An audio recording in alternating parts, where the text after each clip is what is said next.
मातृशक्ति बहुत ज्यादा थी, महिलाएं बहुत ज्यादा थी। तो इत्तेफाक ऐसा हुआ, संचालन कर रहे थे, वो किसी महिला को बुलाया थे बोलने के लिए। तो उसमें एक महिला जो थी, वो कार्यक्रम समाप्त हो गया, बाद उन्होंने हमको बुलाया, हमें शिकायत की, और शिकायत बड़ी जोर से की। उन्होंने कहा भाई देखिए ये तो कोई बात नहीं हुई, मतलब महिला प्रधान देश, महिलाओं का सशक्तिकरण का एक नारा दिया जा रहा है, और उसके बाद महिलाओं को बोलने के लिए कहा जाए, कैसा कार्यक्रम करा रहे हैं आप? तो मैं बोलने के पहले निवेदन करना चाह रहा हूँ आप लोगों से कि अगर कोई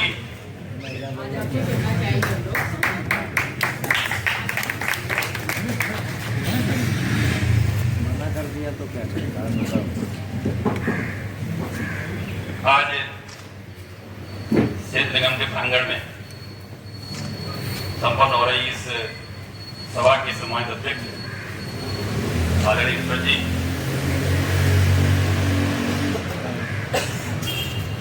उनके महामंत्री और युवा साथी, बहुत कम जगह पे ऐसे लोग मिलते हैं जहां पर युवा साथी कहने का मौका मिले।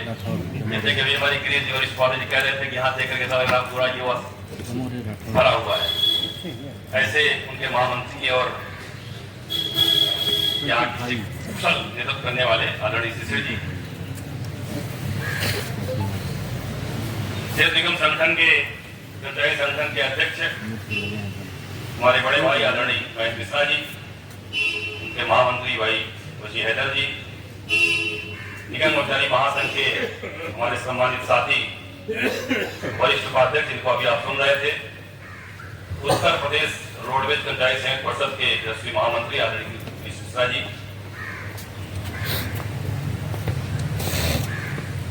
हमारे उपाध्यक्ष आदरणीय मोहम्मद वलीम जी। मोहम्मद वलीम जी समझ नहीं पाए थे कि हमको बोलना किस विषय पे है, वरना आपको हंसा भी देते, मजा भी आ जाती, उसके बाद इन्होंने काफी कुछ प्रयास किया। अच्छे वक्ता इन परिस्थितियों में भी, जब आज अभी बता रहे थे हमारे वेतनमान की स्थिति क्या है और हमारी स्थिति क्या है, ऐसे हालात में भी अपने को मजबूत रख करके संघर्ष कर रहे हैं आप साथ में। ऐसे मोहम्मद वलीम जी हमारे महासचिव, आज महासचिव जी हैं, आज काफी लोग जानते भी उनको होंगे, चाहे पंचम वेतन लड़ाई रही हो, चाहे छठे वेतन लड़ाई रही हो, चाहे सात वेतन लड़ाई रही हो, जब भी शासन में प्रशासन में किसी निगम में कोई समस्या होती है, इसको 100 नंबर समझो बिल्कुल। अब तो 112 हो गया है, 112 नंबर फोन करो या हाजिर। इतना शक्ति आज जो नया युवा निकल के आ रहा है, उसमें वो जज्बा, वो शक्ति लोगों में है नहीं। ऐसे महाश्री भाई घनश्याम यादव जी, हमारे सहयोगी और आपके क्षेत्र निगम से ही उप महासचिव भाई अफसर जी, हमारे संयुक्त मंत्री और भंडार निगम के अध्यक्ष भाई सुनील सिंह जी, क्षेत्र निगम में भी तहलका मचाए रहते हैं और निगम महासंघ में भी तहलका मचाए रहते हैं। जिस बैठक में अगर आपके नेता न जाए क्षेत्र निगम के, तो उस दिन महासंघ की बैठक तो अधूरी लगती है हर तरह से। केवल ऐसे नहीं कि चिल्लाना ही है, बहुत सारी लोग कार्य कर देते हैं। ऐसे हमारे भाई ब्रजेश तिवारी जी, यहाँ उपस्थित अन्य निगमों के भाई साथीगण, एम्प्लॉइज यूनियन के और कर्मचारी संगठन के सभी सम्मानित पदाधिकारीगण, सभी जुझारू साथियों और मातृशक्ति, सबसे पहले तो मैं आप सबको बधाई देता हूं कि इन्होंने इतना बड़ा संघर्ष खड़ा कर दिया। वरना इस समय स्थिति यह है कि हर आदमी आराम से जीना चाहता है। ये सच्चाई है। ये थे कि हमारे वरिष्ठ उपाध्यक्ष जी ने भी और अन्य पदाधिकारियों ने तारीफ भी कर दिया आपकी, इसमें कोई शक नहीं है। 1:30 बजे कार्यक्रम भी था, 1:30 बजे हम यहाँ आ गए थे। हमारा ऑफिस गोमती नगर में है,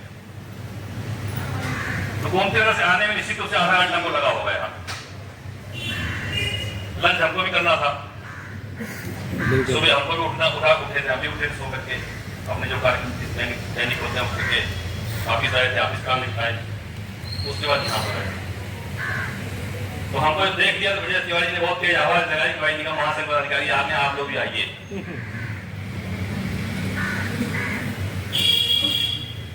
ऐसे हालात में संगठन खड़ा करना और संघर्ष के लिए आप सबके अंदर जज्बा पैदा कर देना, इसके लिए मैं आप सबके माध्यम से आदरणीय ईश्वर जी को और महेश जी को बहुत बहुत बधाई देता हूँ। उन्होंने ऐसा हालात आप लोगों ने मुझे पैदा किया है, वो हालात सामान्य तौर पर पैदा किया।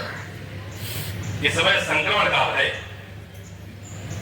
और मैं मुख्य रूप से ये कहना चाहूंगा, क्योंकि आवाज माइक किसी ने बड़ा अच्छा लगाया है, आवाज अंदर जा रही होगी। तो निश्चित जान लीजिए, जब कोई कार्यक्रम होता है तो जो पदाधिकारी या अधिकारी या अन्य संगठन के लोग या मैनेजमेंट के लोग जो यहाँ आते नहीं हैं, वो पूरा कान लगा सुनते हो क्या रहा और नहीं सुनते हैं तो फिर वो यहाँ लोग बैठे होंगे, वो मोबाइल ऑन करके उनको बता देंगे क्या हो रहा है। किसनी कंपनी कानपुर में ऑफिस उसका है, उसका एक इकाई यहाँ पर है बाराबंकी, हम लोग वहां गए हुए थे। वो चौथे वेतनमान में थे, उनकी महिलाओं ने सुना कि महासंघ के लोग आ रहे हैं तो उनकी महिलाएं हम लोग पास आ गई। उनके बच्चे छोटे छोटे थे, चौथे वेतनमान में थे, डीएस शून्य था, कुछ भी मिल नहीं रहा था। और जो वहां पर एजीपी डायरेक्टर थे, उनकी पत्नी मेल साहब थी और वो कह देती थी कल से तुम वापस नहीं आओगे तो वापस नहीं आते थे। ये उनका रुतबा था, ये गुलामी कराने की उनकी मानसिकता बनी थी, जो बनी हुई थी वो बरकरार थी। हम लोग गए तो दिमाग ऐसा हुआ, उनसे मिलना जुलना हो गया उन परिवारों से, वहां देखा, देखने के बाद उसका थोड़ा आक्रोश और बढ़ा, जब और बढ़ा तो मंच मिल गया। मंच मिलने के बाद रिकॉर्डना शुरू किया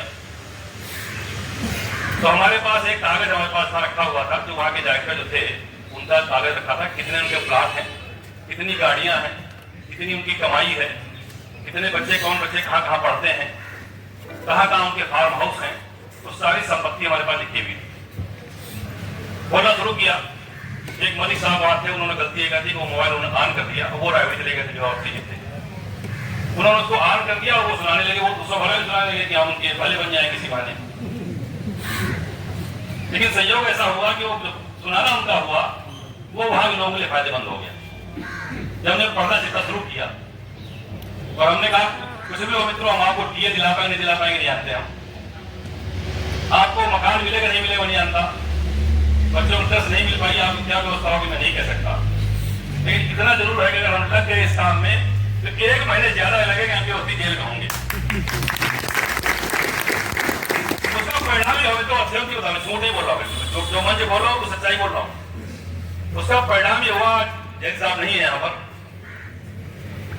एमपी वस्ती जब रायगढ़ वापस आए तो कांड को जो ब्राह्मण है, ये कांड कुछ कॉलेज के वो मैनेजमेंट में वो है, तो उन्होंने हमको वहां वो दिया कि हम भाई वहां रहने वाले हैं और उस कॉलेज के मैनेजमेंट में हम हैं। हमने कहा अवस्थी जी सबसे पहले कर्मचारी हमारा ध्यान रखिएगा, और अगर बात करनी जयंती साहब बात कर लीजिएगा, उनका नंबर ये है। जयंती साहब बात करनी थी, अभी कोई चर्चा करा रही की कोई करा, जयंती साहब उन्होंने फोन कर दिया, जयंती साहब पता नहीं कौन से पहले खोल दिया, उन्होंने कौन से टेप खोल दिया, पता लगा वो तेजी की नाम में शुरू हो गई। एमपी अवस्थी की तो हालत खराब हो गई। आज मुझे 1 हफ्ता नहीं बीता, 1 हफ्ते में जो जो ड्यूज उनके स्तर से ड्यूज थे वो सारे उनके हुए। कई बार ऐसा होता है कि हमको लगता है शायद हम उसके अधिकारी के सफाई के लिए वक्त कर रहे हो, लेकिन वो आपके हित में आ जाता है। होते हैं तो सेवन जो होने के बाद हमने इसी व्यवस्था कर दी कि रिटायरमेंट बहुत तेजी से हो रहा है, कर्मचारियों की संख्या कम होती जा रही है, तो हमने प्रयास किया कि जो कर्मचारी सेवा जो होते हैं उनके अनुभव लाभ लेकर उनको रख दिया जाए। तो आज मुझे खुशी होगी इस बात की कि हमारे निगम में ऐसा कोई ड्राइवर, ऐसा कोई चालक, ऐसा कोई कर्मचारी, ऐसा कोई साथी हमारा जो रहा उसने अप्लाई नहीं किया था हम स्वस्थ हम काम करने के लिए सक्षम हैं और हम काम करेंगे। उसने कहा नहीं, हमको आपने 38 साल 40 साल 60 साल नौकरी की है और आपने माला पहना हमको विदा किया है, ये सम्मान हमको हमेशा याद रहेगा। अगर जिंदगी में कमाते हुए तो जो समय बचा हमको देवी देवताओं के लिए पूजा पाठ में अपने बच्चों की खुशी में हमको बिताना चाहिए, हम काम नहीं करेंगे। लेकिन जिन लोगों ने इस निगम को, उस हमारे निगम को पूरे 38 साल पर लूटा, 38 सालों खोखला किया, 20 बार सस्पेंड हुए, चलने के लिए भगवान को मोहताज किए हुए चल नहीं पा रहे हैं। उसके बाद रिटायरमेंट होने के बाद 15 दिन पहले लिख के दे देते हैं और हमारे पैर तक छू लेते हैं कि पिताजी आपका दिन खराब हो जाएगा। ये स्थितियां हैं, इसे बहुत पैसे में घमंड नहीं करना चाहिए। हमने बहुत कमा लिया इसलिए हम बहुत अच्छे हैं, ये बहुत महत्वपूर्ण नहीं है। और आप मित्रों एक बात और जान लीजिए, जो संघर्ष होते हैं वो बहुत बड़े लोगों से नहीं होते। जब देश आजाद हुआ तो जो कोई बहुत बड़े महाराजा आकर के देश आजाद करा, ऐसा नहीं रहा। जिनके अंदर कसक थी, जिनके मन में पीड़ा थी, वही लोग आगे आए, और जो लोग नहीं आए वो चैतन्य कहलाए और वो लोग गद्दार कहलाए। कहीं पर पहुंच रही हो, यद्यपि भी मिश्रा जी ने हमारे कहा है कि मन से कहने की बात नहीं है, लेकिन आपको पीढ़ियां माफ नहीं करेंगे, आपके बच्चे आपको माफ नहीं करेंगे। जैसे आज आप आजादी के बाद 75 साल बीतने के बाद भी आप उन परिवारों को नाम लेते हैं जिन लोगों ने उसको गद्दारी की थी आजादी समय। तो ऐसा नाम है उसमें आपका नाम भी जुड़ जाए। सेहत को बचाने के लिए संगठन काम कर रहा था, 2 संगठन काम कर रहे थे, सारे कर्मचारी एक हो रहे थे, और उसके बाद हम वहां पीछे बैठे हुए थे, हमारा नाम कुछ में जुड़ जाए। इसलिए उस लालच को बचाने के लिए मेरा आपसे आह्वान है कि आप सब लोग आइए। और वैसे मिश्रा जी ने कहा, हमारे वरिष्ठ उपाध्याय जी ने, मैं प्रयास करूंगा इसके लिए, मैं भी बड़ा प्रयास करूंगा निगम महासंघ की ओर से कि आप उससे बात करके एक मंच बना करके बड़े प्लेटफॉर्म जानकारी है। ये बात सच है कि वर्तमान में प्रदेश सरकार प्रदेश का ब्यूरोक्रेट इन निगमों को रखना नहीं चाहता। निगमों के हालात बहुत खराब हैं, और निगमों के हालात देख रहा हूं तो राज्य कर्मचारियों की हालत खराब है, क्योंकि आप देख रहे हैं कि भर्ती होती है, हो नहीं रही, जहां भर्ती हो रही वहां पेपर लीक हो जाएगा। तो स्थितियां बड़ी विपरीत है। ऐसे हालात में काम करना और अपने अस्तित्व को बचाए रखना, दोनों चैलेंज आप सामने हैं। और वो बराबर जहां आप 5वें वेतन से लेकर 6वें वेतन में जो सक्रिय हुआ तब से लेकर के आज तक मैं लगातार कहता हूं कि अपनी समस्याओं में सक्रिय रहिए, अपनी मांगों को मनवाइए, उसके साथ ही निगम की चौकीदारी करिए। अगर चौकीदारी नहीं की तो निश्चित जानिए निगम लूट खाएंगे लोग। और ये ब्यूरो, उत्तर प्रदेश की ब्यूरोक्रेट्स अभी बाबा जी की तारीफ भी कर रहे थे हमारे वजीर साहब। ये सच है कि वो बादाम का नाम दिया। अब मैं बादाम के अंदर जानता हूं, उनके अंदर क्या मैं नहीं जानता, लेकिन ये सच है कि पूरी प्रदेश सरकार इस समय वर्तमान में ब्यूरोक्रेट घिरी हुई है। ब्यूरोक्रेट जैसा कह रहा है वैसा करने तैयार है। उनको एक स्कीम दिखा दी गई, सेहत निगम में अगर ऐसा हो जाएगा तो हम बहुत अच्छे काम कर लेंगे। अभी कहीं पर बैठे हुए थे, एक कार्यक्रम में थे हम, वहां माननीय मंत्री जी उनके प्रोफेसर जी भी थे, वहां बात हो रही थी, उससे तो हम नाम ले रहे थे कि सेहत निगम एक ऐसा निगम जो केवल प्रदेश में ही नहीं, देश में नहीं और दुनिया भर के अन्य देशों में भी जाकर के नाम रोशन किया, उन्होंने काम किया है, वो सेहत निगम है। और उसको अपने अस्तित्व में लड़नी पड़ रही हो, ये सोचने विषय है। उसके पीछे कारण क्या है? कारण मात्र एक ही है कि उत्तर प्रदेश का ब्यूरोक्रेट चाहता है जो हमने लूटा है, खाया है, घसीटा है, घरों को भरा है, उस पर कैसे पर्दा पड़े, उसका एक परिणाम, एक रास्ता मुझे दिखाई पड़ता है। लेकिन सारे कर्मचारी जो इस प्रकार के, जिसे भी कोई करा देशा जी को ऐसा बोलते हैं, बात भी ठीक है कि कहे भैया जाकर के पैट से जाकर बात मान जाएंगे क्या? अगर जो कहता है उसको बुला लीजिए, उसका नाम मैसेज कहे पैट लीजिए, क्यों क्या हो गया, पैट लीजिए, मान जाएंगे क्या? नहीं मानेंगे। मानने का प्रश्न नहीं उठता है। उनका एक उद्देश्य केवल है कि कर्मचारियों को केवल उनके इंक्रीमेंट में, उनके डीए में, उनके निगम बचाओ अभियान में इसी उलझाए रहो, अपना काम आप करते रहो। यह स्थिति प्रदेश सरकार की ब्यूरोक्रेट्स पैदा कर रहे हैं। और हम सब लोग केवल अपनी छोटी छोटी अपने हितों को लेकर के, स्वार्थ को लेकर के, और उससे हम वंचित हो जाते हैं और उसमें हम भी हाथ बनाए लगते हैं। मेरा निवेदन मित्रों आपसे ये है, अभी 3 महीने से जन जागरण अभियान चल रहा है। मैं देखता हूं सोशल मीडिया के माध्यम से भी हम लोग ग्रुप में जुड़े हुए हैं। मुख्यालय पे मंगलवार को, बुधवार को पूरे सारे जनपदों में मीटिंगें आपकी होती हैं, सारे लोगों को जागरूक किया जा रहा है, बताया जा रहा है। भाई देखिए, जगते रहिए, चोर घूम रहे हैं, आपके उस पर चोरी होगी, घर में निश्चित जानिए। उसके बाद भी अगर आप सोते रहे तो फिर जिम्मेदारी शिशु जी की नहीं है, तो सिटी ने भी बताया है कि सोते हुए कोई जगह आ सकता है, लेकिन सोने बहाना कर रहा हो, नाटक कर रहा हो, कोई जगह नहीं आ सकता है। तो हम तो बराबर ही कहते हैं, आप लोग भी सहमत होंगे इससे। और हमें जानकारी जो मिली है उसके आधार पर हम कह सकते हैं कि अभी कैबिनेट कोई प्रस्ताव पारित हुआ क्या? नहीं पारित हुआ। कोई क्रूज चिट्ठी आई क्या? नहीं आई। किसी चिट्ठी किसकी आई है? मुख्यमंत्री सेतु की। उन्होंने भेजा है कि इस प्रकार का प्रस्ताव बनाया जा रहा है, कैबिनेट भेजा जा रहा है, और उसको कैबिनेट नोट बना करके भेजा गया। इसलिए आप अपनी कृपया आप संशोधन करके और संशोधित देने का करें। हमारी यहाँ के प्रोफेसर महोदय वार्ता भी हुई थी फोन से, उन्होंने फोन किया, उनको बताया, क्योंकि वो पत्र जो जारी किया था उन्होंने यहाँ से सफर भेजा करके भेजा था कर्मचारियों को, 350 से थे। उन्होंने उनको फोन किया, उन्होंने उनसे कहा कि अगर आपने अपने तरफ भेजा, वो पत्र आपको मिल गया दिमाग से, उस पत्र में ही लिखा हुआ है, उसी पत्र में लिखा है, एक पहले लिखा हुआ है कि हमारे इतने कर्मचारी सरप्लस है। एक पहले पहले लिखा हुआ है कि हमारा ये काम जो है हम आउटसोर्सिंग कराना पड़ रहा है, इसलिए किसी प्राइवेट दे दिया जाए।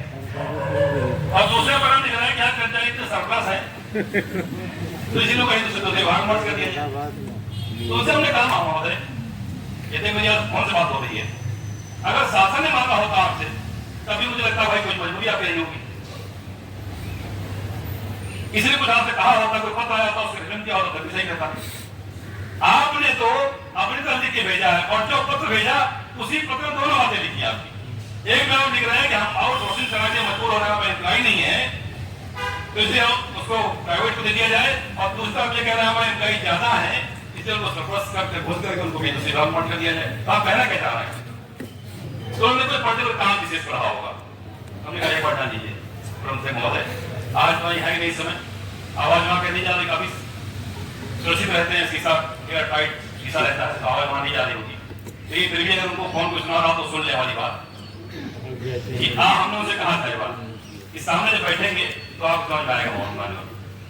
बहुत मुश्किल में आप यहाँ के एमडी बने, कैसे बने होंगे आप जानते हैं, और जब एमडी बने हैं तो आपको बहुत मुश्किल विषयों में आपको ऐसा डिसाइड बनाया कि आपका हाथ ऊपर हो गया, वरना हाथ सबका ही रहता है, चाहे अपने ऊपर वाले को रहा हो चाहे भगवान से रहा हो, लेकिन हाथ ऐसे ही रहता है। तो मेरा निवेदन आपसे ये है कि ऐसा कोई काम में करिए, जैसा वरिष्ठ बाबू फादर जी कह रहे थे, ये हमारी उम्र 55 साल की, 52 साल की, 54 साल, 56 साल की हो चुकी है, जब हमारे बहुत सारी समस्याएं, बहुत सारी जिम्मेदारियों निभाने जाएगा, कहाँ भेजा जाएगा, ये ठीक नहीं। उनसे हमने एक ही बात कही थी कि हम बहुत इसके इच्छुक नहीं है, निगम महाजन बराबर काम करता रहा, शासन की चीफ सेक्रेटरी की मीटिंग तभी मैं कहता हूँ, और जहां जहां हमारी वार्ताएं होती नहीं अभी तक वहां हमने बात की, ये निगम हमने नहीं बनाए, ये निगम आपने सरकार ने बनाए, इनका संचालन सरकार करती है। अभी बिल्डिंग है, यहाँ महज ही चाल है, सही चाल है, जब उसको बेच डालेंगे, बेच डालेंगे क्या? सरकारी बिल्डिंग है, भवन सरकार का है, सरकार का भवन है, सरकार का संचालक मंडल है, सरकार का एमडी है, सरकार की सारी संपत्तियां हैं, सारा आधिपत्य सरकार का है, तो भैया ये कर्मचारी किसके हैं? कहीं और दूसरे देश से आए क्या? कर्मचारी आपके हैं, और अगर आप इनको नहीं रहना चाहते, नहीं काम है, तब तो बिल्कुल साफ साफ उनसे जिक्र कर रहे हैं, आपके एमडी से भी कहते हैं करके कि अगर आपको लगता है तो आप पहले सीमित करिए, इसको प्राइवेट दिया जाए, उसको सुपर चार्ज किया जाए, उसको बहुत टेक्निकल बहुत कम फंसिए। हमारी सेहत भी विरोधी ऑलरेडी है, हमारे सारे कंजर उठा कर मंच कर दीजिए, अपना स्टीयर उठा कर बेचिए, आप कीजिए, आप खाना खोलिए और इसको प्रयोग करिए।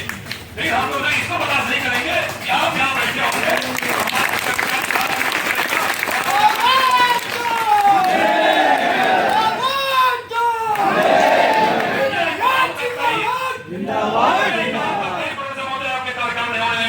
आप यहाँ बैठे होंगे, आपने शादी हो जाएगा तो आप अपने घर नहीं पहुंचेंगे, आपकी गाड़ी यही पंचर की जाएगी। और तुरंत 24 घंटे में तुरंत फैसला होना चाहिए, आदेश जारी होने के पहले इनकी गाड़ी है होनी चाहिए। और शहर में इतिहास भी रहा है, इस इसीलिए कई बार कहे जा रहे हैं आगे क्या कारण भाई, हमने ऐसा कौन सा गुनाह किया है कि हम इस तरह बैठे अपना काम कर रहे होते, अब जो भी हमारी महिला बैठी है, बहनें बैठी हैं, ये जगह सिर्फ काम कर रही होती, अब हमको निगम का अस्तित्व बताने ले रहा है लड़की। अरे अस्तित्व निगम कर रहे अथवा न रहे, हमारी नौकरी सुरक्षित होनी चाहिए, इसके लिए आपको रखना